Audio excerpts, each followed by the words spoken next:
Hi everyone, this is Ramesh. Welcome to Ramesh sir maths class. మనం competitive exams కోసం pure మ్యాథ్స్లో భాగంగా మెన్సురేషన్ అంటే క్షేత్రగణితం అనే టాపిక్ని స్టార్ట్ చేయడం జరిగింది. ఈ టాపిక్లో భాగంగా ఆల్రెడీ ఒక పార్ట్ని అప్లోడ్ చేయడం జరిగింది. ఆ ఫస్ట్ పార్ట్లో ఈ మెన్సురేషన్కి సంబంధించిన కొన్ని కీ కాన్సెప్ట్స్ని అలాగే ట్రయాంగిల్కి సంబంధించిన ఏరియాస్ పెరిమీటర్స్ ఫైండ్ అవుట్ చేయడానికి ఉపయోగపడి ఫార్ములాస్ని మనం ఎలా యూజ్ చేసుకోవాలనేది డీటెయిల్గా డిస్కస్ చేయడం జరిగింది. అలాగే టైప్స్ ఆఫ్ ట్రయాంగిల్స్ గురించి కూడా మాట్లాడుకున్నాం అకార్డింగ్ టు సైడ్స్. అలాగే మనకి triangles can be classified into different types based on angles also. అంటే కోణాలను బేస్ చేసుకుని కూడా మనం ట్రయాంగిల్స్ని డిఫరెంట్ టైప్స్లో క్లాసిఫై చేయవచ్చు, వర్గీకరించవచ్చు అనమాట. ఇప్పుడు మనం ఈ వీడియోలో మొదట triangles different types of triangle based on angles అంటే కోణాల ఆధారంగా త్రిభుజాలలోని రకాల గురించి నేర్చుకుని వాటి యొక్క ఏరియాస్ని ఎలా ఫైండ్ అవుట్ చేయొచ్చో డిస్కస్ చేద్దాం. ఓకే, మనకి ట్రయాంగిల్లో 3 యాంగిల్స్ ఉంటాయని తెలుసు. Sum of the angles 180 degrees or 2 right angles. అంటే త్రిభుజంలో 3 కోణాలు ఉంటాయి. మనకి 3 కోణాల మొత్తము ఎల్లప్పుడు ఎంత అవుతుంది? 180 డిగ్రీలు అవుతుంది. దాన్నే మనం 2 లంబ కోణాలకు సమానమని కూడా అంటూ ఉంటాం. అయితే మనకు ఏదైనా ఒక త్రిభుజంలో ఆ 3 కోణాలు కూడా అల్ప కోణాలు అయినట్లయితే మనం కోణాల గురించి మనకి లైన్స్ అండ్ యాంగిల్స్ అనే చాప్టర్లో డీటెయిల్గా నేర్చుకుంటాం. డిఫరెంట్ టైప్స్ ఆఫ్ యాంగిల్స్ అని అక్కడ మనం నేర్చుకుంటాం కదా. అంటే acute angles, అబ్ట్యూజ్ angles, right angles, next straight angle, reflex angle, complete angle, ఇట్లా డిఫరెంట్ టైప్స్ ఆఫ్ యాంగిల్స్ నేర్చుకుంటాం అనమాట మనం. అంటే అల్ప కోణాలు, అధిక కోణాలు, లంబ కోణాలు, నెక్స్ట్ సరళ కోణము, పరావర్తన కోణము, ఓకే, సంపూర్ణ కోణము, ఇట్లాంటి కోణాల రకాలు నేర్చుకుంటాం. ఓకే, ఏదైనా ఒక కోణం విలువ మనకి 90 డిగ్రీల కంటే తక్కువ ఉంటే దాన్ని అల్ప కోణం అంటే ఎక్యూట్ యాంగిల్ అని, అలాగే 90 డిగ్రీల కంటే ఎక్కువ ఉంటే అంటే 90 డిగ్రీల కంటే ఎక్కువ 180 కంటే తక్కువ ఉంటే దాన్ని అబ్ట్యూజ్ యాంగిల్ అని అంటే అధిక కోణం అని, ఎగ్జాక్ట్లీ 90 ఉంటే రైట్ యాంగిల్ అంటే లంబ కోణం అని అంటాం. ఇప్పుడు మనకి త్రిభుజంలో 3 కోణాలు ఉంటాయని తెలుసా. 3 కూడా ఎక్యూట్ యాంగిల్స్ అయినట్లయితే అంటే లెస్ దాన్ 90 ఉన్నట్లయితే that is called acute triangle or acute angle triangle అంటాం. అంటే అల్ప కోణ త్రిభుజం అంటాం. అంటే అన్ని కోణాలు అల్ప కోణాలు అవినవి అంటే అన్ని కోణాలు కూడా 90 డిగ్రీల కంటే తక్కువగా ఉన్న వాటిని అనమాట. అంటే మొదటి టైప్ ఏంటనమాట మనకి అల్ప కోణ త్రిభుజం.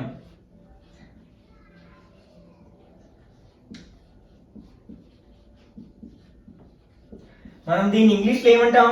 Acute angle triangle.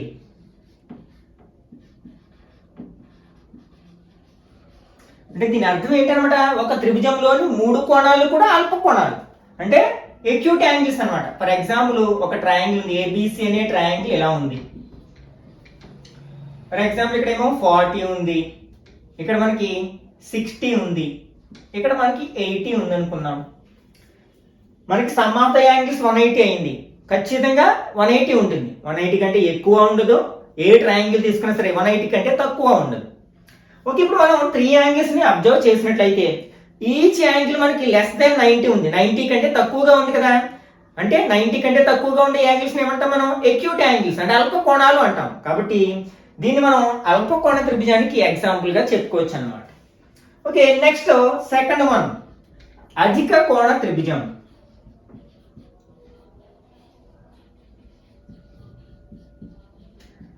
దీన్ని మనం ఇంగ్లీష్ లో ఏమంటాం? Obtuse angle triangle. అబ్ట్యూజ్.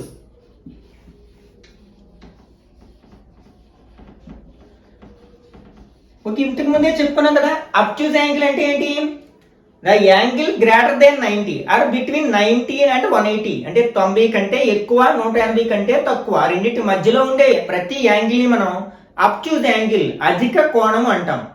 ఏదైనా ఒక త్రిభుజంలో ఒక కోణము అధిక కోణం అయితే అంటే 90 డిగ్రీల కంటే ఎక్కువగా ఉంటే, ఇంకొకటి కంటే ఎక్కువ కోణాలు మనకి 90 డిగ్రీల కంటే ఎక్కువ ఉండే అవకాశం లేదు కదా.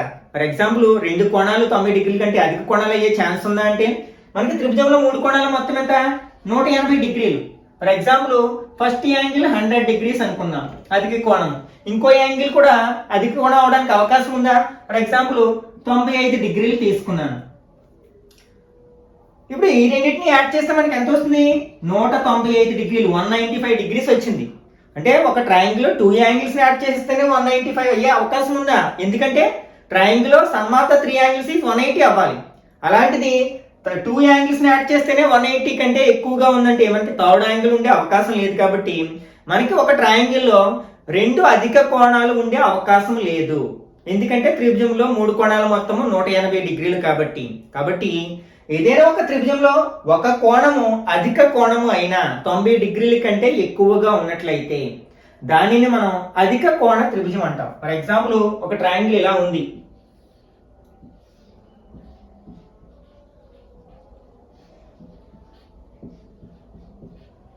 ఏబిసి అనే ఒక ట్రయాంగిల్ ఇలా ఉందనుకుందాం. ఇందులో యాంగిల్స్ ఏంటి? 40 degrees, 100 degrees, 50 degrees. Okay, some of the angles 180 అయింది. నెక్స్ట్ ఇందులో ఒక యాంగిల్ మోర్ దాన్ 90 ఉంది, 90 డిగ్రీల కంటే ఎక్కువగా ఉంది, అంటే అధిక కోణం అయ్యింది. కాబట్టి దీన్ని మనం అధిక కోణ త్రిభుజానికి ఉదాహరణగా చెప్పుకోవచ్చు అనమాట. నెక్స్ట్ థర్డ్ వన్, లంబ కోణ త్రిభుజం అంటే రైట్ యాంగిల్ ట్రయాంగిల్.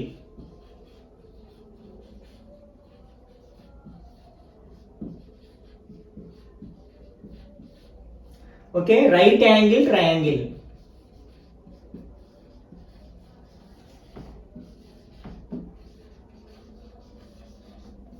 ఓకే, మనం దీని డెఫినేషన్ ఎలా చెప్పొచ్చు? ఏదైనా ఒక త్రిభుజంలో ఒక కోణము లంబ కోణం అయినా అంటే ఎగ్జాక్ట్లీ 90 డిగ్రీలు ఉన్నట్లయితే, అంటే ఏదైనా ఒక triangle one of the angle is 90 degrees, then it is called right angle triangle. అంటే మనకు ఒక త్రిభుజంలో ఒకటి కంటే ఎక్కువ లంబ కోణాలు ఉండడానికి అవకాశం ఉందా? అంటే రైట్ యాంగిల్స్ మోర్ దెన్ ఉండడానికి అవకాశం ఉందంటే ఇది కూడా మనకి ఛాన్స్ లేదు. ఎందుకంటే ఫర్ ఎగ్జాంపుల్ ఒక యాంగిల్ 90 డిగ్రీస్ అనుకుందాం, సెకండ్ యాంగిల్ కూడా 90 డిగ్రీస్ అనుకుందాం. ఈ రెండింటిని యాడ్ చేస్తే మనకి ఎంత వస్తుంది? 180 డిగ్రీస్ వచ్చేస్తుంది. ఇక్కడ కూడా మనకి థర్డ్ యాంగిల్ ఎగ్జిస్ట్ అయ్యే అవకాశం లేదు, ఉండే అవకాశం లేదు. ఎందుకంటే మనకి 3 కోణాలు మొత్తం 180 డిగ్రీలు అవ్వాలి, కానీ 2 కోణాలను కలిపితేనే మనకి 180 డిగ్రీలు వచ్చేస్తుంది. ఇంకా 3వ కోణం ఎగ్జిస్టెన్స్ ఉందా? ఉండే అవకాశం ఉందా అంటే లేదు. కాబట్టి ఒక త్రిభుజంలో గరిష్టంగా ఎన్ని లంబ కోణాలు ఉంటాయంటే ఒకే ఒక లంబ కోణం ఉంటుందన్నమాట. ఓకే, ఇదేనా ఒక త్రిభుజంలో ఒక కోణము 90 డిగ్రీలు ఉన్నా, ఎగ్జాక్ట్లీ 90 డిగ్రీస్ ఉంటే లంబ కోణం ఉన్నట్లయితే దానిని లంబ కోణ త్రిభుజం అంటాం. అంటే మనం సాధారణంగా ఇలా డ్రా చేస్తాం. మనం లంబ కోణాలను రిప్రజెంట్ చేయడానికి సాధారణంగా ఇట్లా స్క్వేర్ బాక్స్ ఉపయోగిస్తాం. అంటే దాని అర్థం ఏంటంటే మిగిలిన కోణాలన్నింటినీ కూడా ఇలా కర్వ్డ్ లైన్ తో రిప్రజెంట్ చేస్తాం, ఒక్క లంబ కోణాన్ని మాత్రమే ఇట్లా స్క్వేర్ బాక్స్ లో రిప్రజెంట్ చేస్తాం. ఒకవేళ మనకి ఇక్కడ యాంగిల్స్ ఇలా ఇచ్చారు, మనకి 40 డిగ్రీస్ 50 డిగ్రీస్ ఇచ్చారు, కానీ ఇక్కడ యాంగిల్ ఇవ్వలేదు. అంటే 90 డిగ్రీస్ అని చెప్పొచ్చు. Some of the angles is 180 degrees. కాబట్టి 180 లోంచి రెండింటిని యాడ్ చేసి మైనస్ చేస్తే 90 వస్తుంది. ఒకవేళ ఇక్కడ యాంగిల్స్ ఇవ్వకపోయినా ఇక్కడ స్క్వేర్ బాక్స్ ఇచ్చినట్లయితే మనం అక్కడ ఏ యాంగిల్ ఉన్నట్టుగా భావించాలి, ఏ కోణం ఉన్నట్టుగా భావించాలంటే లంబ కోణం ఉన్నట్టుగా భావించాలి అనమాట. ఇది లంబ కోణ త్రిభుజం. ఇవి 3 కూడా మనకి types of triangle based on angles, అంటే కోణాల ఆధారంగా త్రిభుజాల్లోని రకాలన్నమాట. అయితే మనకి ఏ త్రిభుజం యొక్క వైశాల్యం ఫైండ్ అవుట్ చేయాలన్నా కూడా మనకి ఏమేం కావాలి? బేస్, హైట్, భూమి ఎత్తు కావాలి. ఫర్ ఎగ్జాంపుల్ మనం ఎక్యూట్ యాంగిల్ ట్రయాంగిల్ తీసుకున్నాం. ఫర్ ఎగ్జాంపుల్ ఈ ట్రయాంగిల్ యొక్క ఏరియా ఫైండ్ అవుట్ చేయాలంటే మనకు కావాల్సింది ఏంటి? ఏదైనా ఒక సైడు, అలాగే ఆ సైడ్ కి ఆపోజిట్ వెర్టెక్స్ నుంచి డ్రా చేసిన పర్పెండిక్యులర్ లైన్ యొక్క లెంత్ కావాలన్నమాట. అంటే ఫర్ ఎగ్జాంపుల్ బీసీని భూమిగా తీసుకున్నాం అనుకోండి, అప్పుడు ఏ నుంచి ఈ భూమికి గీచిన లంబరేఖ మనకి ఏమవుతుంది అనమాట? హెచ్ అవుతుంది. అంటే ఇవి రెండు మనకి కావాల్సి ఉంటుంది అనమాట. ఒకవేళ మనం ఏబిని భూమిగా తీసుకున్నాం అనుకోండి, అప్పుడు మనకి ఈ సి నుంచి ఈ ఏబికి డ్రా చేసిన పర్పెండిక్యులర్ లైన్ లంబరేఖ అనేది దాన్ని మనం ఉన్నతి అంటాం. ఇక్కడ ఎత్తు అన్నా ఉన్నతి అన్నా ఒకటే కదా, దాన్ని మనం ఎత్తు అంటాం. అంటే భూమి మరియు ఉన్నతులు, ఎత్తులు మనకు ఒకదానికొకటి లంబంగా ఉండాలి. ఆ ఒక్క విషయాన్ని గుర్తుపెట్టుకోవాలన్నమాట. ఇక్కడ భూమి తెలియాలి, అట్లాగే ఆ ఎదుటి శీర్షం నుంచి ఆ భూమికి గీచిన లంబరేఖ అంటే ఎత్తు కూడా తెలియాలన్నమాట. ఓకే, ఇంకా అధిక కోణ త్రిభుజం కూడా ఒకవేళ మనం భూమి బీసీగా తీసుకున్నట్లయితే ఎత్తు ఎక్కడ ఉంటుంది? దీనికి బాహ్యాంక వైపు వస్తుంది అనమాట. అంటే మనకి ఇక్కడికి వస్తుంది. ఎందుకంటే ఏ నుంచి మనం పర్పెండిక్యులర్ లైన్ డ్రా చేస్తే అది బయట వైపు త్రిభుజం బాహ్యంగా ఉంటుంది అనమాట. ఏది? అధిక కోణ త్రిభుజంలో ఉన్నతి అనేది త్రిభుజానికి వెలుపల ఉంటుంది. అదే అల్ప కోణ త్రిభుజంలో లోపల ఉంటుంది, అంటే ఇంటీరియర్ గా ఉంటుంది, ఇక్కడేమో ఎక్స్టీరియర్ గా ఉంటుంది అనమాట. ఎందుకంటే భూమికి ఎత్తు అనేది లంబంగా ఉండాలి కాబట్టి. నెక్స్ట్ మనకి లంబకోణ త్రిభుజంలో ఇప్పుడే చెప్పుకున్నాం కదా, భూమి ఎత్తులు ఒకదానికొకటి లంబంగా ఉండాలి. మనకి రెండు లంబంగా ఉన్నాయి కదా, బీసీ మరియు ఏబీలు ఒకదానికొకటి లంబంగా ఉన్నాయి, పర్పెండిక్యులర్ గా ఉన్నాయి. పర్పెండిక్యులర్ అనే దాన్ని మనం సింబాలికల్ గా ఎలా రాస్తాం, ఇట్లా పర్పెండిక్యులర్ అంటాం. అదే ప్యారలల్ అంటే ఇలా రాస్తాం అనమాట. ఫర్ ఎగ్జాంపుల్ ఇలా ఏబి అనే ఒక లైన్ సెగ్మెంట్ కి ఫర్ ఎగ్జాంపుల్ పిక్యూ అనేది పర్పెండిక్యులర్ గా ఉన్నట్లయితే దాన్ని ఎలా రాస్తాం, AB is perpendicular to PQ అని రాయొచ్చు అనమాట. లేకపోతే PQ is perpendicular to AB అని రాయొచ్చు. అంటే ఈ సింబల్ మనకి ఏం రిప్రజెంట్ చేస్తున్నట, ఈ రెండింటికి మధ్య ఉన్న లంబ కోణాన్ని, రైట్ యాంగిల్ ని రిప్రజెంట్ చేస్తుంది. ఒకవేళ మనకి ఏబి బీసీలు ప్యారలల్ లైన్స్ అయినట్లయితే, ఫర్ ఎగ్జాంపుల్ ఇది ఏబి, నెక్స్ట్ సిడి, ఇవి రెండు కూడా మనకి ప్యారలల్ లైన్స్ అనుకుందాం. అప్పుడు దీన్ని ఎలా రిప్రజెంట్ చేస్తాం, AB is parallel to CD. ఇట్లా రెండు నిలువు గీతలు గీస్తే అది ప్యారలల్ అని చదువుతాం, అంటే అవి రెండు సమాంతర రేఖలని మనకి అర్థం అవుతుంది అనమాట. ఓకే, ఇప్పుడు మనకి ఏబి బీసీలు ఒకదానికొకటి లంబంగా ఉన్నాయి కాబట్టి మనం బీసీని భూమిగా తీసుకుంటే ఏబి ఎత్తు అవుతుంది. ఒకవేళ ఏబిని భూమిగా తీసుకుంటే బీసీ ఎత్తు అవుతుంది అనమాట. ఎందుకంటే భూమి మరియు ఎత్తులు ఒకదానికొకటి లంబంగా ఉండాలి. అంటే ఈ ఒకదానికొకటి పర్పెండిక్యులర్ గా ఉన్న ఈ రెండు లైన్ సెగ్మెంట్స్ కూడా మనం రెండిట్లో దేన్ని భూమిగా తీసుకున్నా రెండవది ఏమవుతుంది అనమాట, ఎత్తు అవుతుంది. అంటే ఒకటి బేస్ ఒకటి హైట్ అవుతాయి. ఏది, ఈ పర్పెండిక్యులర్ లైన్ సెగ్మెంట్స్ అనమాట. ఓకే, నెక్స్ట్ మనం ఈ రైట్ యాంగిల్ ట్రయాంగిల్లో మనం హైపోటెన్యూస్ అనే పదం ఉపయోగిస్తాం అనమాట. అంటే మిగిలిన ఈ టూ ట్రయాంగిల్స్, ఏ ట్రయాంగిల్స్ లో కూడా మనకి హైపోటెన్యూస్ అనే పదం వాడం. ఓన్లీ ఈ రైట్ యాంగిల్ ట్రయాంగిల్స్ మాత్రమే విషయంలో మాత్రమే హైపోటెన్యూస్ అంటే దాన్ని తెలుగులో కర్ణం అంటాం. కానీ యాక్చువల్గా మనకి కర్ణము అనే పదము బహుభుజులు అంటే త్రిభుజం కంటే ఎక్కువ భుజాలు కలిగింది, అంటే చతుర్భుజులు, పంచభుజులు వీటికి వాడుతూ ఉంటాం. ఎందుకంటే ఫర్ ఎగ్జాంపుల్ ఏదైనా ఒక చతుర్భుజంలో, ఫర్ ఎగ్జాంపుల్ ఏబిసిడి అనే ఒక చతుర్భుజంలో మనకి నాన్ కాన్సిక్యూటివ్ వెర్టెక్స్ ని జాయిన్ చేయడం వల్ల ఫామ్ అయిన లైన్ సెగ్మెంట్ ని డైగోనల్ అంటాం. దాన్ని తెలుగులో కర్ణం అంటాం అక్కడ కూడా. కానీ ఇక్కడ మనం ఇంగ్లీష్ లో దీన్ని ఏమంటాం అంటే హైపోటెన్యూస్ అంటాం. దేన్ని హైపోటెన్యూస్ అంటాం అంటే రైట్ యాంగిల్ కి ఆపోజిట్ గా ఉన్న ఈ సైడ్ ని అంటే ఏసీని మనం హైపోటెన్యూస్ అంటాం, అంటే తెలుగులో కర్ణము అంటాం. కానీ యాక్చువల్గా ఫర్ ఎగ్జాంపుల్ ఇక్కడ non consecutive vertices, non consecutive అంటే అంటే పక్క పక్కన లేని అని. ఫర్ ఎగ్జాంపుల్ ఏం తీసుకున్నాం అనుకో, ఈ రెండు కూడా మనకి ఎడ్జసెంట్ వెర్టిసెస్, ఆ రెండింటిని కలపకూడదు. నాన్ కాన్సిక్యూటివ్ అంటే ప్రక్కన లేని వెర్టిసెస్ ని కలిపినట్లయితే, అంటే ఇట్లా కలిపినట్లయితే ఇది మనకి డైగోనల్ అవుతుంది. దాన్ని తెలుగులో ఏమంటాం, కర్ణం అంటాం. కానీ ఇక్కడ మనం ఏమంటాం, ఇంగ్లీష్ లో హైపోటెన్యూస్ అంటాం, కానీ తెలుగులో కూడా కర్ణమే అంటాం. ఇక్కడ కర్ణం అనే పదం వాడతాం, ఇక్కడ కర్ణం అనే పదం వాడతాం అనమాట. ఓకే, లంబకోణ త్రిభుజంలో లంబకోణానికి ఎదురుగా ఉన్న భుజాన్ని మనం ఏమంటాం, కర్ణము అంటాం అనమాట. ఓకే, మనకి ఈ లంబకోణ త్రిభుజానికి సంబంధించి ఒక ఇంపార్టెంట్ థియరం నేర్చుకున్నాం. అది యాక్చువల్గా 10th క్లాస్ లో ప్రూఫ్ చేస్తాం, కానీ దాన్ని యూటిలైజ్ చేసుకోవడం మనం 8th క్లాస్ నుంచి, లోవర్ క్లాసుల నుంచి ఉపయోగించుకుంటాం అనమాట. అది చాలా ఇంపార్టెంట్ థియరం, దాన్నే మనం పైథాగరస్ థియరం అంటాం అనమాట. ఓకే, యాక్చువల్గా అంటే పైథాగరస్ అనే థియరం పైథాగరస్ కంటే ముందే, కొన్ని వందల సంవత్సరాలకు ముందే ఇండియన్ మ్యాథమెటిషియన్ అయిన బౌధాయనుడు అనే అతను దాన్ని చెప్పడం జరిగింది. ఆ సిద్ధాంతం గురించి చెప్పడం జరిగింది, అంటే మరొక రూపంలో అదే మీనింగ్ వచ్చేలా చెప్పడం జరిగింది. కానీ ఈ బౌధాయనుడు దానికి సరి అయిన ప్రూఫ్ అంటే ఉపపత్తిని ఇవ్వకపోవడం వల్ల, అలాగే పైథాగరస్ అనే వ్యక్తి దానికి కరెక్ట్ ప్రూఫ్ ని ఇవ్వడం వలన ఆ సిద్ధాంతాన్ని మనం పైథాగరస్ సిద్ధాంతంగా పేర్కొనడం జరిగింది అనమాట. యాక్చువల్గా ఆ స్టేట్మెంట్ ని అతని కంటే ముందే భారతదేశానికి చెందిన బౌధాయనుడు అనే శాస్త్రవేత్త, గణిత శాస్త్రవేత్త చెప్పడం జరిగింది అనమాట. ఓకే, ఇక్కడ మనకి పైథాగరస్ థియరం ఏంటంటే, ఇది మనకి ఈ ఒక్క జామెట్రీ మెన్సురేషన్ లోనే కాకుండా మిగిలిన చాప్టర్స్ లో కూడా నంబర్ సిస్టంలో కూడా అక్కడక్కడ ఉపయోగిస్తూ ఉంటాం అనమాట. కాబట్టి ఈ పైథాగరస్ సిద్ధాంతం గురించి ఖచ్చితంగా తెలిసి ఉండాలి. కాంపిటేటివ్ ఎగ్జామ్స్ లో ఎక్కువగా క్వశ్చన్స్ కూడా ఈ పైథాగరస్ సిద్ధాంతాన్ని బేస్ చేసుకుని అడగడానికి అవకాశం ఉంది. కాబట్టి ఖచ్చితంగా మనం పైథాగరస్ థియరం స్టేట్మెంట్ తెలియాలి, అలాగే దాన్ని మనం ఎట్లా యూటిలైజ్ చేసుకోవాలి అంటే ప్రాబ్లమ్స్ ని సాల్వ్ చేయడానికి ఎట్లా ఉపయోగించుకోవచ్చు అనేది కూడా మనకి తెలియాలన్నమాట.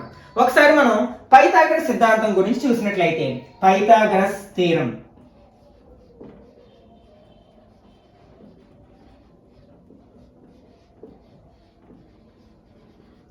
అంటే పైథాగరస్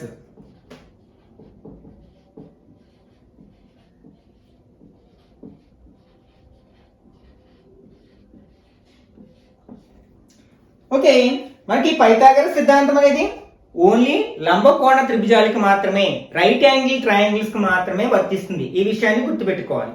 అంటే ఒక త్రిభుజంలో ఒక కోణం లంబకోణం అయి ఉండాలి. మనకి పైథాగరస్ థియరం యొక్క స్టేట్మెంట్ ఏమిటంటే in a right angle triangle the square of the hypotenuse is equal to the sum of the squares of the other two sides. ఒకసారి తెలుగులో చెప్పుకున్నట్లయితే లంబకోణ త్రిభుజంలో కర్ణము మీది వర్గము మిగిలిన రెండు భుజాల మీది వర్గాల మొత్తానికి సమానము.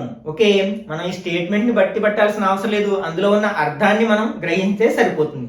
ఓకే, ఒక లంబకోణ త్రిభుజాన్ని తీసుకుందాం, ఒక రైట్ యాంగిల్ ట్రయాంగిల్ తీసుకుందాం. ఫర్ ఎగ్జాంపుల్ ఏబిసి అనేది ఒక right angle triangle. Right angle ఎక్కడ ఉందంటే బి దగ్గర ఉందన్నమాట. ఓకే, లంబకోణము బి అనే వెర్టెక్స్ దగ్గర, శీర్షము దగ్గర ఉంది. ఇప్పుడు మనం దేన్ని కర్ణము అనాలి అంటే హైపోటెన్యూస్ అని దేన్ని అనాలి? మనం లంబకోణానికి ఎదురుగా ఉన్న భుజాన్ని. మనకి లంబకోణం ఎక్కడ ఉంది, దానికి ఎదురు భుజం ఏంటి? ఏసి. కాబట్టి మనం దీన్ని హైపోటెన్యూస్ అనొచ్చు అన్నమాట. తెలుగులో మనం ఏమంటున్నాం? కర్ణము అంటున్నాం. ఓకే, ఇప్పుడు మనం పైథాగరస్ థియరాన్ని అప్లై చేసినట్లయితే ఈ త్రిభుజానికి ఏం చెప్తుంది? Hypotenuse square equal to side square plus side square. ఇందులో మనకి 3 సైడ్స్ ఉన్నాయి, అందులో ఒక దాన్ని మనం హైపోటెన్యూస్ అంటున్నాం. మనకి థియరం ఏం చెప్తుంది? Hypotenuse square equal to side square plus side square. అంటే కర్ణము స్క్వేర్ ఈక్వల్ టు భుజము స్క్వేర్ ప్లస్ భుజము స్క్వేర్. ఓకే, ఇప్పుడు ఇందులో ఏ భుజాన్ని మనం కర్ణం అన్నాం, హైపోటెన్యూస్ అన్నాం, ఏసీ కదా. కాబట్టి ఏసీ స్క్వేర్ ఈక్వల్ టు భుజము స్క్వేర్. మిగిలిన రెండు భుజాలు ఎలా తీసుకున్నా పర్వాలేదు, అంటే ఏబి బీసీలు మిగిలిన రెండు భుజాలు, అంటే AB square plus BC square అని రాసినా పర్లేదు, BC square plus AC square అని రాసినా పర్వాలేదు అనమాట. ఇది మనకి పైథాగరస్ థియరం యొక్క నిర్వచనానికి అర్థం అన్నమాట. అంటే మనం ఇందులో ఒకవేళ శీర్షాలని డిఫరెంట్ గా రాసాం అనుకోండి, అప్పుడు ఇది ఈ స్టేట్మెంట్ మారిపోతుంది. అంటే ఇది ఫార్ములాగా భావించకూడదు మనం. AC square is equal to AB square plus BC square అనేది. ఇది దేని మీద ఆధారపడి ఉంటుంది? ఈ లంబకోణ త్రిభుజం యొక్క శీర్షాల మీద ఆధారపడి ఉంటుంది. ఫర్ ఎగ్జాంపుల్ మీరు ట్రయాంగిల్ ఇలా డ్రా చేశారు, ఏమని డ్రా చేశారు? ఏబిసి అని డ్రా చేశారు. అంటే దీని అర్థం యాంగిల్ ఏ దగ్గర లంబకోణం ఉంది, రైట్ యాంగిల్ ఉంది. ఇప్పుడు మనం ఇలా రాయకూడదు, AC square is equal to AB square plus BC square అని రాయకూడదు. ఎందుకని? మనకి కర్ణము స్క్వేర్ ఇది మెయిన్ పాయింట్ అనమాట. కర్ణము స్క్వేర్ ఈజ్ ఈక్వల్ టు భుజము స్క్వేర్ ప్లస్ భుజ స్క్వేర్, ఇదే మైండ్ లో ఉండాలి. ఇది కాదు మనకి మైండ్ లో ఉండేది, ఎందుకంటే ఇది త్రిభుజాన్ని బట్టి మారిపోతుంది. కాబట్టి hypotenuse square equal to side square plus side square అనేది మాత్రమే గుర్తుండాలన్నమాట. ఓకే, ఇప్పుడు మనం ఏమి అప్లై చేయాలి? హైపోటెన్యూస్ స్క్వేర్ అంటే కర్ణము స్క్వేర్. ఇందులో మనకు కర్ణం ఏంటి? రైట్ యాంగిల్ ఏ దగ్గర ఉంది కాబట్టి కర్ణం ఏమవుతుంది? బీసీ అవుతుంది. కాబట్టి ఇక్కడ మనం ఫస్ట్ ఏం రాయాలి? బీసీ స్క్వేర్ ఈక్వల్ టు, ఇంకా మిగిలిన 2 సైడ్స్ ఏ ఆర్డర్లో రాసినా పర్లేదు, AB square plus AC square అనమాట. AB square plus AC square ఇది సరైనది అవుతుంది అనమాట. ఎప్పుడు? ఈ ట్రయాంగిల్ యొక్క వెర్టిసెస్ ని ఈ ఆర్డర్లో రాసినప్పుడు. అలాగే మనం ట్రయాంగిల్ యొక్క సైడ్స్ ని లోవర్ కేస్ లెటర్స్ తో కూడా రిప్రజెంట్ చేస్తామని చెప్పుకున్నాం కదా. అంటే ఇంగ్లీష్ లోని చిన్న అక్షరాలతో కూడా రిప్రజెంట్ చేస్తాం. ఒకవేళ మనం ఇదే పైథాగరస్ సిద్ధాంతాన్ని చిన్న అక్షరాలలో రిప్రజెంట్ చేయాల్సి వచ్చినప్పుడు, అంటే ఇంగ్లీష్ లోని స్మాల్ లెటర్స్ తో రిప్రజెంట్ చేయాల్సి వచ్చినప్పుడు ఎలా రాయొచ్చు? మనం ఏం చెప్పుకున్నాం? త్రిభుజంలో భుజాలను మనం స్మాల్ లెటర్స్ లో, లోవర్ కేస్ లెటర్స్ లో ఎలా రిప్రజెంట్ చేస్తున్నాం? క్యాపిటల్ ఏ వెర్టెక్స్ కి ఆపోజిట్ సైడ్ ని స్మాల్ ఏ గాను, అలాగే క్యాపిటల్ బి వెర్టెక్స్ కి ఆపోజిట్ గా ఉన్న సైడ్ ని స్మాల్ బి గాను, అలాగే క్యాపిటల్ సి వెర్టెక్స్ కి ఆపోజిట్ గా ఉన్న సైన్ ని స్మాల్ సి గానే రిప్రజెంట్ చేస్తాం. ఓకే, ఇప్పుడు మనకి బీసీ అంటే ఇక్కడ ఏంటి, A square equal to B square plus C square అని రాయొచ్చు అనమాట. ఇప్పుడు ఈ లోవర్ కేస్ లెటర్స్ లో మనం పైథాగరస్ సిద్ధాంతాన్ని రాయాల్సి వచ్చినప్పుడు, అంటే పైథాగరస్ సిద్ధాంతాన్ని మనం ఇంగ్లీష్ అక్షరాల్లోని స్మాల్ లెటర్స్ తో రిప్రజెంట్ చేయాల్సి వచ్చినప్పుడు ఇలా రాయొచ్చు. ఇది కూడా మనకి మారుతూ ఉండొచ్చు. ఫర్ ఎగ్జాంపుల్ దీన్నే రాయాలనుకోండి, దీంట్లో మనం క్యాపిటల్ ఏ ఇక్కడ ఉంది, దీనికి ఎదురు భుజం ఏంటి ఇది, క్యాపిటల్ బి ఇక్కడ ఉంది, క్యాపిటల్ సి ఇక్కడ ఉంది. అప్పుడు దీన్ని ఏం రాస్తాం, B square equal to A square plus B C square అలా C square plus A square ఎట్లా అయినా రాయించాం, ఇట్లా రాస్తాం. అయితే దీన్ని బేస్ చేసుకుని కొన్ని వందల బిట్లను తయారు చేయొచ్చు. మనం పైథాగరస్ థియరమ్ ని బేస్ చేసుకుని హండ్రెడ్స్ ఆఫ్ బిట్స్ మనం క్వశ్చన్ కాంపిటేటివ్ ఎగ్జామ్స్ లో అడగడానికి అవకాశం ఉందన్నమాట. డిఫరెంట్ టైప్స్ ఆఫ్ బిట్స్ అనమాట. ఓకే, డైరెక్ట్ స్టేట్మెంట్ ని బేస్ చేసుకుని క్వశ్చన్స్ ఎలా అడగవచ్చు, ఇలా డయాగ్రామ్ ఏమి ఇవ్వలేదు మనకి, కానీ ఇలా ఇచ్చాడు question. In triangle ABC if AB square equal to BC square plus AC square then right angle is at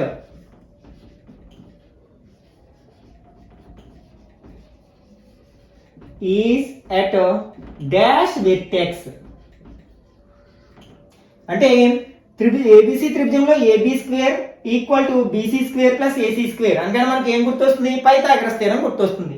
లేకపోతే near right angle triangle ABC అని ఇవ్వచ్చు. If AB square equal to BC square plus AC square then right angle is at, అంటే ABC అనే ఒక లంబకోణ త్రిభుజంలో AB square is equal to BC square plus AC square అయినా లంబకోణము ఉన్నట్టి శీర్షము ఏది అనే క్వశ్చన్ అడిగారు. అప్పుడు మనం ఏం చేయాలి, మనకి కర్ణానికి ఎదురుగా ఉన్నది లంబకోణం, ఇది కర్ణము, అంటే ఇది హైపోటెన్యూస్ ఏబి అనేది. ఇంకా దానికో మనకి ట్రయాంగిల్ లో 3 వెర్టిసెస్ ఉంటాయి. ఏంటవి, ఏబిసి. ఇక్కడ ఏబి అనేది కర్ణం అయ్యింది, ఇంకా థర్డ్ వెర్టెక్స్ ఏమవుతుంది, ఖచ్చితంగా సి అవుతుంది. కాబట్టి రైట్ యాంగిల్ ఎక్కడ ఉంటుంది అనమాట, సి అనే వెర్టెక్స్ దగ్గర ఉంటుంది. అలా కాకుండా దీని ప్లేస్ లో లోవర్ కేస్ లెటర్స్ ఇచ్చాడు. In a right angle triangle ABC if C square equal to A square plus B square then right angle is at, అంటే ఏబిసి అనే లంబకోణ త్రిభుజంలో C square equal to A square plus B square అయినా లంబకోణము కలిగినట్టి శీర్షము ఏది అనే question అడిగారు. ఇప్పుడు ఏం చేయాలంటే మనకి ఏ లెటర్ అయితే హైపోటెన్యూస్ అవుతుందో అదే మనకి ఏమవుతుంది అనమాట, రైట్ యాంగిల్ ఉన్న వెర్టెక్స్ అవుతుంది అనమాట. అంటే ఇక్కడ సీనే అవుతుంది అప్పుడు కూడా మనకి, ఎందుకంటే మనకి సి అనే వెర్టెక్స్ కి ఆపోజిట్ గా ఉన్న సైన్ ని మనం స్మాల్ సి తో రిప్రజెంట్ చేస్తాం కదా. కాబట్టి మనకి ఇట్లా క్యాపిటల్స్ లో అడిగినప్పుడు ఏంటన్నమాట, ఇక్కడ లేని లెటర్ ఏదైతే అక్కడ వెర్టెక్స్ రైట్ యాంగిల్ అవుతుంది. స్మాల్ లెటర్స్ లో ఇచ్చినప్పుడు ఇక్కడ ఏ లెటర్ అయితే ఉందో అదే మనకి ఏమవుతుంది అనమాట, రైట్ యాంగిల్ అవుతుంది అనమాట. యాంగిల్ సీనే రైట్ యాంగిల్ 90 డిగ్రీస్ అవుతుంది. ఇట్లా మనకి అప్లికేటెడ్ గా క్వశ్చన్స్ అడగొచ్చు. అలాగే మనకి నంబర్ సిస్టమ్ లో కూడా ఏ నెంబర్స్ అయితే పైథాగరస్ థియరం ని ఒబే చేస్తాయో వాటిని పైథాగోరియన్ ట్రిప్లెట్స్ అని నేర్చుకుంటాం అనమాట. ఆ ట్రిప్లెట్స్ కొన్ని నేర్చుకున్నట్లయితే మనకి ఈ పైథాగరస్ థియరం ని అప్లై చేయాల్సి వచ్చినప్పుడు కొంత కాల్కులేషన్ సేవ్ అవుతుంది అనమాట. అసలు పైథాగోరియన్ ట్రిప్లెట్ అంటే ఏంటి అంటే, మనం ఏవైనా 3 నెంబర్స్ ఇచ్చాడు. ఫర్ ఎగ్జాంపుల్ 3, 4, 5 అంటే పైథాగరస్ త్రికములు అంటాం. ట్రిప్లెట్స్ అంటే త్రికాలు అని అర్థం అనమాట. మనకి 3, 4, 5 అనేది పైథాగోరియన్ ట్రిప్లెట్ అవుతుందా లేదా, అంటే పైథాగరస్ త్రికం అవుతుందా లేదా అని ఎలా వెరిఫై చేస్తామంటే, ఫస్ట్ మూడింటిని కూడా స్క్వేర్ చేస్తాం, వర్గం చేస్తాం. అంటే 3 యొక్క వర్గం ఎంత, 9, 4 యొక్క వర్గం 4, 16, 5, 5 25 వర్గాలు తీసుకుని చిన్న సంఖ్యలు రెండింటిని కలిపితే పెద్ద సంఖ్య వస్తే అది పైథాగోరియన్ ట్రిప్లెట్ అవుతుంది. అంటే ఇచ్చిన ఆ 3 నెంబర్లు పైథాగోరియన్ ట్రిప్లెట్ కి చెందుతాయి అన్నమాట. ఇక్కడ చూడండి, ఈ 9 ని 16 ని యాడ్ చేస్తే మనకి 25 వస్తుంది కదా. కాబట్టి ఈ 3, 4, 5 అనేది మనకి పైథాగోరియన్ ట్రిప్లెట్ కి ఎగ్జాంపుల్ గా చెప్పుకోవచ్చు అనమాట. దీని మీద బేస్ అయ్యి కూడా మనకి కాంపిటేటివ్ ఎగ్జామ్స్ లో క్వశ్చన్స్ అడగడానికి అవకాశం ఉంది. ఓకే, ఇంకా అలాంటి మనం వీటి యొక్క మల్టిపుల్స్ కూడా పైథాగోరియన్ ట్రిప్లెట్స్ అవుతాయి. అంటే ఫర్ ఎగ్జాంపుల్ ఈ అన్నిటిని ఒకే నెంబర్తో మల్టిప్లై చేసాం, 2తో మల్టిప్లై చేసాం అనుకుందాం. 2 3s are 6, 4 2s are 8, 5 2s are 10. ఇది కూడా మనకి పైథాగోరియన్ ట్రిప్లెట్ అవుతుంది అనమాట. ఓకే, చూడండి కావాలంటే 6 స్క్వేర్ అంటే 36, 8 స్క్వేర్ అంటే 64, 10 స్క్వేర్ అంటే 100. ఈ 36ని 64ని యాడ్ చేస్తే మనకి 100 అవుతుంది కదా. కాబట్టి ఈ 6 8 4 అంటే మూడింటిని ఒకే నెంబర్తో మల్టిప్లై చేయగా వచ్చే నెంబర్స్ కూడా మనకి పైథాగోరియన్ ట్రిప్లెట్స్ కి ఎగ్జాంపుల్స్ అవుతాయి. అంటే పైథాగోరియన్ త్రికాలు అవుతాయి అనమాట, పైథాగరస్ త్రికాలు అవుతాయి. ఈ విషయాన్ని గుర్తుపెట్టుకోవాలి. ఇంకా అలాంటి త్రికాలు మనకి చాలా ఉన్నాయి. ఫర్ ఎగ్జాంపుల్ 5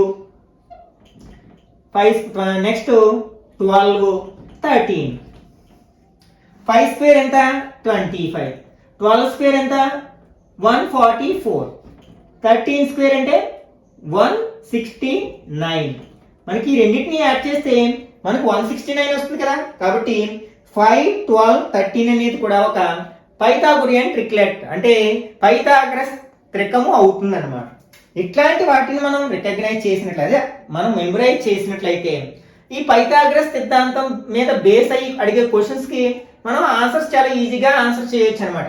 ఎందుకంటే మనకి ఈ పైథాగరస్ సిద్ధాంతాన్ని ఉపయోగించి ఏదైనా ఒక లంబకోణ త్రిభుజంలో ఏవైనా రెండు భుజాలు తెలిసినప్పుడు మూడవ భుజాన్ని చాలా సులభంగా కనుక్కోవచ్చు అనమాట, ఈ పైథాగరస్ సిద్ధాంతాన్ని ఉపయోగించుకోవడం ద్వారా. ఈ ఫర్ ఎగ్జాంపుల్ ఈ త్రిభుజమే తీసుకుందాం. ఈ ఏబిసి త్రిభుజంలో ఫర్ ఎగ్జాంపుల్ ఇక్కడ మనకి 3 సెంటీమీటర్స్ 4 సెంటీమీటర్స్ ఇచ్చారు. నెక్స్ట్ ఏసీ ఫైండ్ అవుట్ చేయమన్నారు. అప్పుడు ఏం చేస్తాం, ఈ వాల్యూస్ ని తీసుకొచ్చి ఇందులో సబ్స్టిట్యూట్ చేస్తాం, ఆటోమేటిక్ గా థర్డ్ సైడ్ వచ్చేస్తుంది కదా.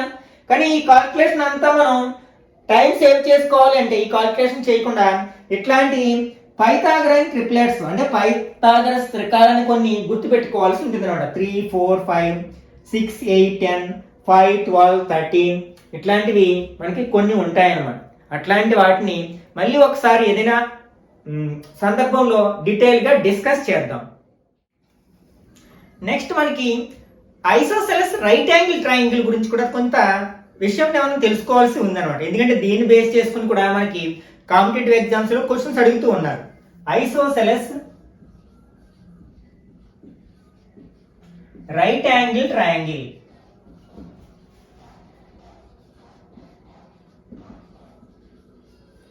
అంటే సమద్విబాహు లంబకోణ త్రిభుజం, అది లంబకోణ సమద్విబాహు త్రిభుజం అని కూడా అంటారు.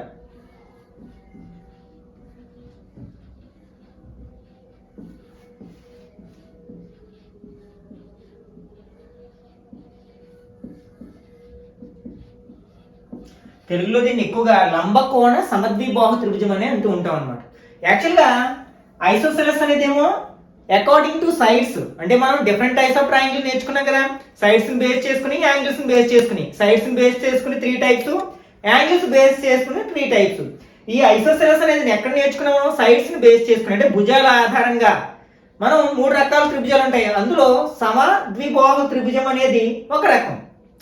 నెక్స్ట్ రైట్ యాంగిల్, ఇదేమో యాంగిల్స్ ని బేస్ చేసుకుని చెప్పుకున్నాం మనం కదా. యాంగిల్స్ ని బేస్ చేసుకుని డిఫరెంట్ టైప్స్ ఆఫ్ ట్రయాంగిల్స్ మాట్లాడుకున్నప్పుడు ఈ రైట్ యాంగిల్ ట్రయాంగిల్ గురించి మాట్లాడుకున్నాం, అంటే లంబకోణ త్రిభుజం గురించి.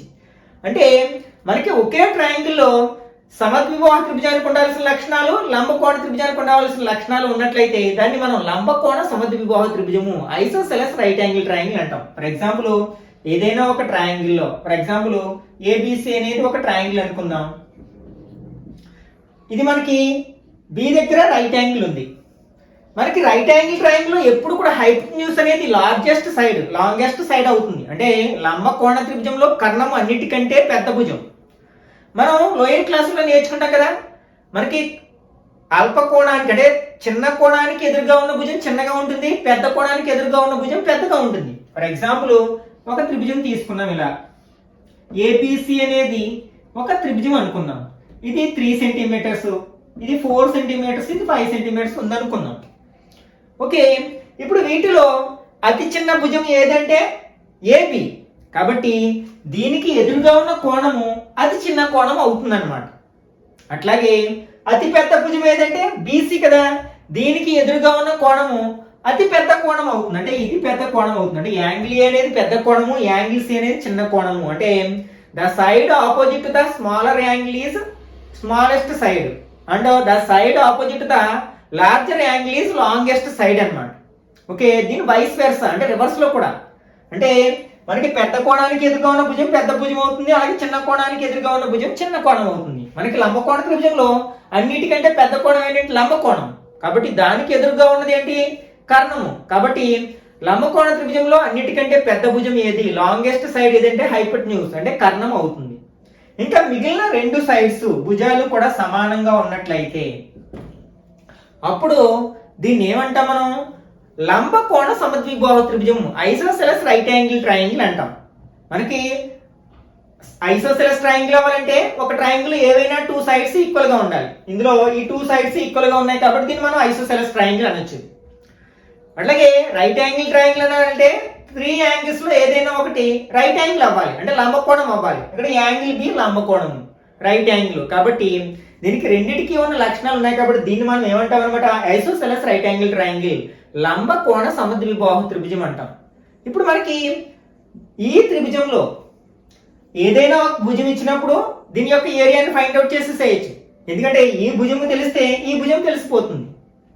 అట్లాగే కర్ణం ఇచ్చినప్పుడు కూడా మనం దీని వైశాల్యాన్ని కనుక్కోవచ్చు అనమాట. ఫర్ ఎగ్జాంపుల్ ఇలా ఇచ్చారు మనకి, ఈ లంబకోణ త్రిభుజం యొక్క కర్ణము ఫర్ ఎగ్జాంపుల్ 5 సెంటీమీటర్లు అయినా దీని యొక్క వైశాల్యం ఎంత అనే క్వశ్చన్ అడిగారు అనుకోండి, అప్పుడు మనం దీని వైశాల్యాన్ని కూడా కనుక్కోవచ్చు అన్నమాట. ఒకసారి చూద్దాం. మనకి పైథాగరస్ థీరం ప్రకారం మనకి ఏం రాయొచ్చు దీంట్లో? AC square equal to AB square plus BC square అని రాయొచ్చు. ఇక్కడ ఏసీ తెలుసు మనకి ఎంత? 5 సెంటీమీటర్స్ కదా, 5 స్క్వేర్.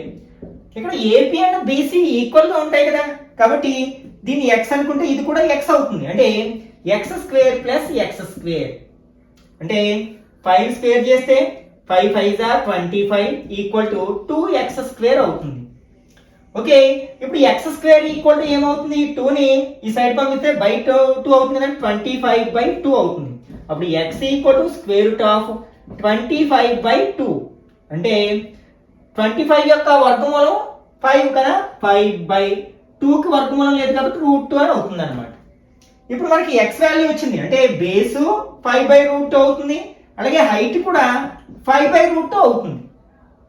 ఇప్పుడు మనకి ఈ రెండింటినే కదా మనం బేస్ హైట్ గా తీసుకుంటాం రైట్ యాంగిల్ ట్రయాంగిల్ లో.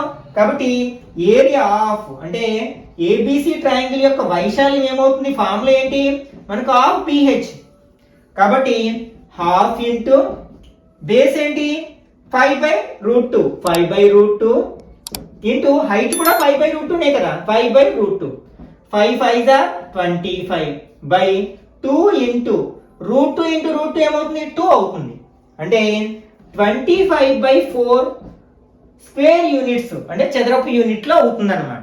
ఇట్లా మనకి ఒక లంబకోణ సమద్విబాహు త్రిభుజంలో ఒక భుజము తెలిసినా, ఎందుకంటే ఈ భుజం తెలిస్తే దాన్ని మనం దేనిగా తీసుకుంటాం? ఎత్తుగా కూడా తీసుకుంటాం, ఎందుకంటే రెండు భుజాలు సమానంగా ఉంటాయి కాబట్టి. అట్లాగే కర్ణము తెలిసినట్లయితే ఈ విధంగా భుజమును కనుక్కొని మనం ఈ విధంగా ఏరియాను ఫైండ్ అవుట్ చేయొచ్చు అనమాట. హాఫ్ బిహెచ్ అనే ఫార్ములాను ఉపయోగించి మనం ఆ త్రిభుజం యొక్క వైశాల్యాన్ని కనుక్కోవచ్చు. ఓకే, నెక్స్ట్ మనకి త్రిభుజాలలో భుజాలకి కోణాలకి మధ్య ఒక సంబంధాన్ని తెలుసుకున్నట్లయితే వీటిని బేస్ చేసుకుని కూడా మెన్సురేషన్ లో ఉండే చాలా వరకు ప్రాబ్లమ్స్ మనం ఈజీగా సాల్వ్ చేయొచ్చు అనమాట. అంటే relation between angles and sides of a triangle. Okay, ఏదైనా ఒక ట్రయాంగిల్లో ఫర్ ఎగ్జాంపుల్ యాంగిల్స్ అనేవి మనకి 1:1:1 అంటే అన్ని ఈక్వల్ గా ఉన్నట్లయితే 1:1:1 అంటే యాంగిల్స్ ఈక్వల్ గా ఉంటే 3 యాంగిల్స్ ఈక్వల్ గా ఉంటే ఈచ్ 160 degrees అవుతుంది కదా. కాబట్టి సైడ్స్ కూడా మనకి అదే రేషియోలో ఉంటాయి అన్నమాట, 1:1:1. సైడ్స్ కూడా ఈక్వల్ గా ఉంటాయి, యాంగిల్స్ ఈక్వల్ గా ఉంటాయి, సైడ్స్ ఈక్వల్ గా ఉంటాయి. ఎందుకంటే మనకి ఏదైనా ఒక త్రిభుజంలో సమాన భుజాలకి ఎదురుగా ఉండే కోణాలు సమానము, అట్ ద సేమ్ టైం సమాన కోణాలకి ఎదురుగా ఉండే భుజాలు కూడా సమానం అన్నమాట. ఫర్ ఎగ్జాంపుల్ ఏబిసి త్రిభుజంలో angle B angle C equal గా ఉన్నాయి అనుకోండి, అప్పుడు ఆ రెండింటికి ఎదురు భుజాలు అంటే బికి ఎదురుగా ఉన్న భుజం ఏంటి ఏసీ, సికి ఎదురుగా ఉన్న భుజం ఏపీ. ఈ రెండు ఈక్వల్ లెంత్ కలిగి ఉంటాయి అన్నమాట. అట్లాగే ఒకవేళ మనకి 3 భుజాలు సమానంగా ఉంటే 3 కోణాలు కూడా సమానంగా ఉంటాయి. ఇది బేస్ చేసుకుని చెప్పొచ్చు అన్నమాట.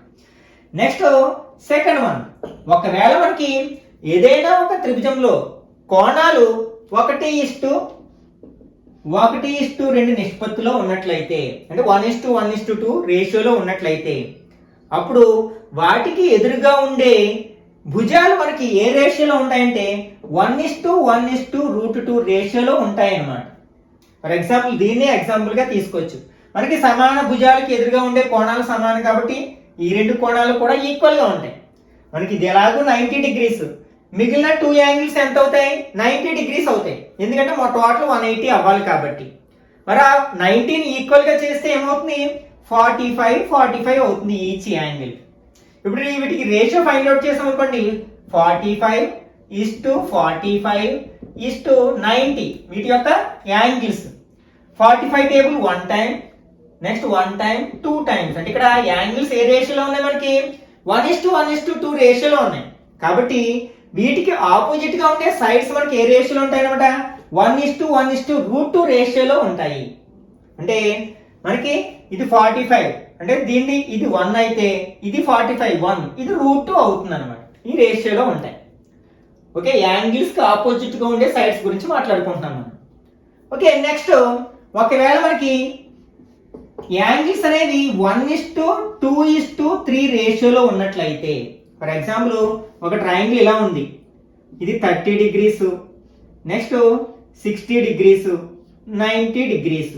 అప్పుడు మనకి రేషియో ఫైండ్ అవుట్ చేసాం అనుకోండి 30:60:90 0 0 0. Next 3 table 1 time 2 times 3 times. ఇక్కడ రేషియో ఎలా ఉందన్నమాట 1:2:3 రేషియో ఉంది యాంగిల్స్ కి మధ్య రేషియో నిష్పత్తి.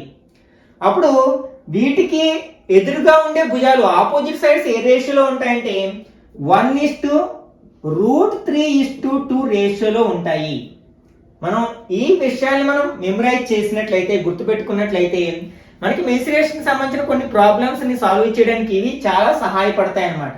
ఇక్కడ మనకి ఇది 30 యొక్క రేషియో ఎంత 1 అంటే దీనికి ఆపోజిట్ సైడ్ ఇది 1 అంటే నెక్స్ట్ 60 దీని ఆపోజిట్ సైడ్ √3 అవుతుంది, అలాగే దీని ఆపోజిట్ సైడ్ 2 అవుతుంది. ఈ రేషియోలో వాటికి ఆపోజిట్ గా ఉండే సైడ్స్ ఉంటాయి అన్నమాట. మనం ఈ కాన్సెప్ట్ అన్నిటిని గుర్తుపెట్టుకోవడానికి ప్రయత్నించండి. ఎందుకంటే మనకి కాన్సెప్ట్స్ బాగా నేర్చుకున్నట్లయితే మనం ఈ మెన్సురేషన్ కి సంబంధించిన జామెట్రీ కావచ్చు మెన్సురేషన్ కావచ్చు రెండు కూడా మనకి కొరిలేషన్ కలిగి ఉంటాయి, సహ సంబంధాన్ని కలిగి ఉంటాయి అన్నమాట. మనం మెన్సురేషన్ ని డిస్కస్ చేస్తున్నప్పుడు ఖచ్చితంగా జామెట్రీలో ఉండే కొన్ని కాన్సెప్ట్ ని ఉపయోగించుకోవాల్సి ఉంటుంది. అప్పుడే మనం ఈ మెన్సురేషన్ కి సంబంధించిన క్వశ్చన్స్ ని ఆన్సర్ చేయగలం.